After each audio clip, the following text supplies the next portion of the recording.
Press lang yan.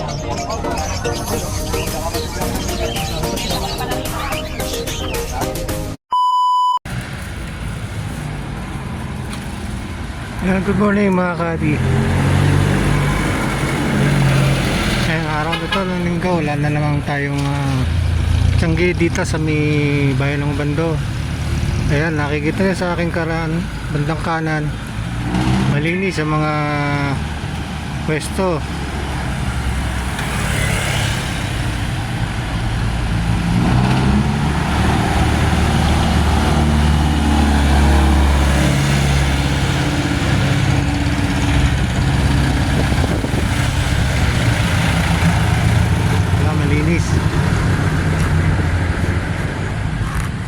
Tulad dito, may pwesto ng mga nagbebenta ng mga ibon. Wala.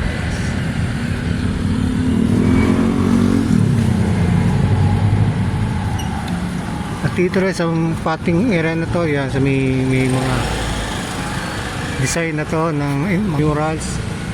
May mga pwesto din dyan na pamisa-misa, pero totally wala ngayong araw na ito.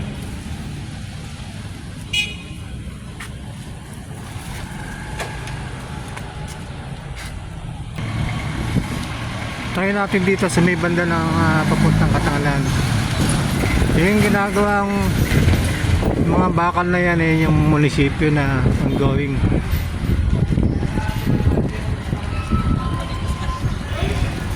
Kaya nagkaroon ng pitak-pitak ang mga kalsada rito. Tapat ng 7-Eleven. Kaya ng munisipyo. Kaya yung video.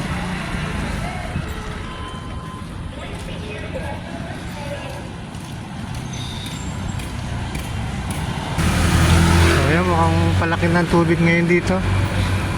Ito nagkakaroon na sa may bandang mga parting gilid.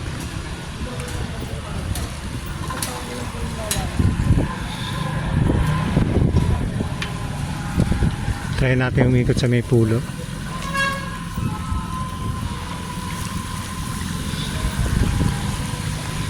Ayan na po siya. Mukhang palaki na nga.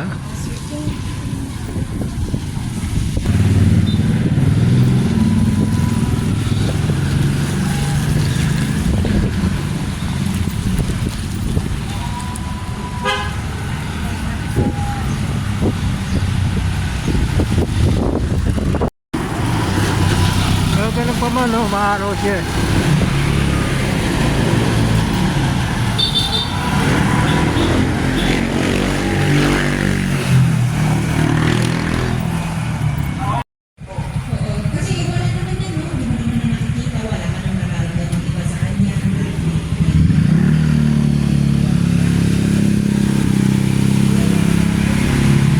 Bali, kapraso na lang pala itong ginagawa dito sa may Pangulo, malapit na sa Dakong Bayan. So yun, nagkaroon tayo ng idea. Pero merong parang putol pa eh.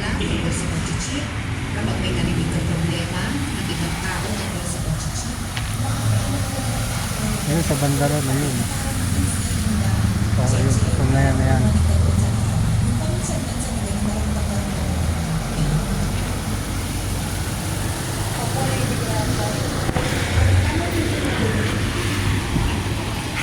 So ito na yung kanto ng Katangalan.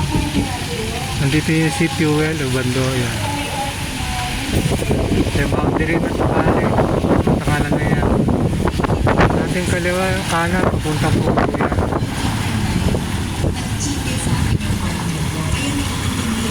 Prasa na lang pala to.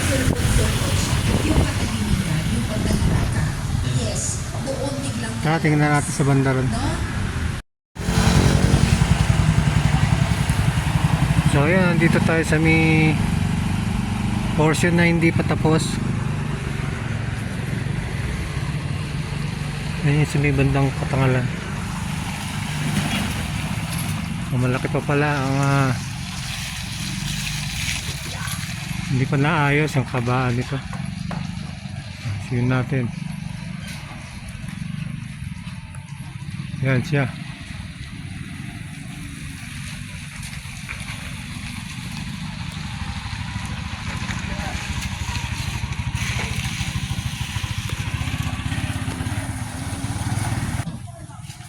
Pero kung nakabike ka, pwede ka nang umano sa gilid-gilid. Katulad ni Kuya. Katuloy na siya. Yan.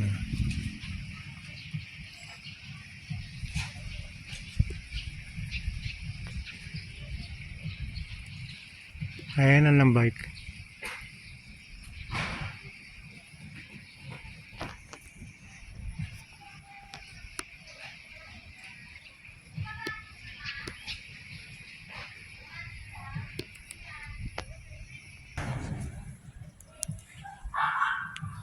Pwede na tayong pumunta dito. Hindi na tayo dadaan ng pulo kung sakaling pumunta tayo sa Panghulo Kanto o sa Malabon, Dampalik.